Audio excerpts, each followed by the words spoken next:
ایک دن میں نے بھی بابا جی سے پوچھا تھا، میں نے کہا لوگ میلاد مناتے ہیں، چراغاں کرتے ہیں، یہ فرض تھوڑی ہے؟ نماز پڑھنا فرض ہے، حج کرنا فرض ہے، زکوٰۃ ادا کرنا فرض ہے، روزہ رکھنا فرض ہے، یہ تو فرض نہیں ہے۔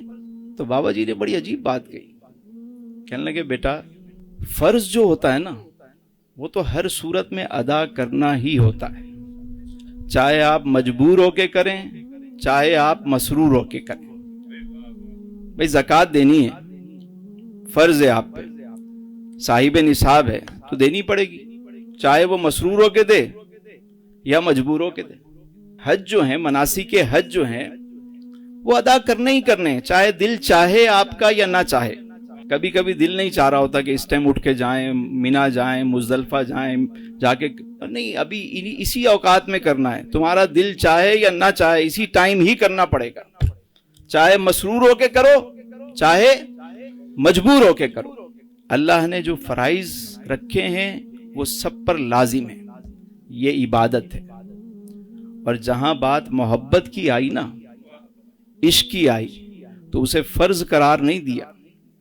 بھائی مناسک حج لازم ہے حج کے لیے، لیکن مدینہ جانا یہ لازم نہیں ہے، حج میں شامل نہیں ہے۔ مناسک حج تو سارے مکے میں ادا ہو جاتے ہیں، مدینہ شریف کوئی نہ جائے تو کیا حج نہیں ہوگا؟ ہو جائے گا نا۔ لیکن مدینے کو حج کا حصہ کیوں نہیں بنایا گیا؟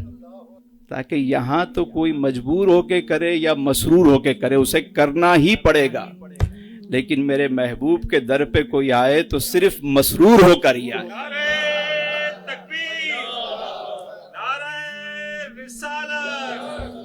وہاں کوئی سختی نہیں ہے، کوئی سختی نہیں۔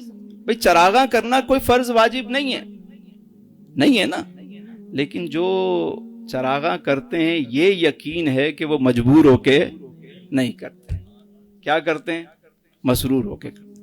درود پاک کو اللہ نے فرض نہیں کیا، لیکن فضیلت اتنی بتا دی کہ میں بھی درود بھیجتا ہوں، میرے ملائکہ بھی درود بھیجتے ہیں، ایمان والو تم بھی بھیجو، لیکن فرض قرار نہیں دیا۔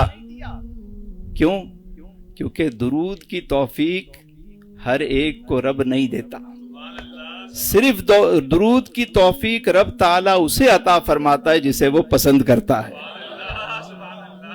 اسی طرح عشق کی توفیق بھی اللہ سب کو نہیں دیتا، صرف اسی کو دیتا ہے جسے وہ پسند کرتا ہے۔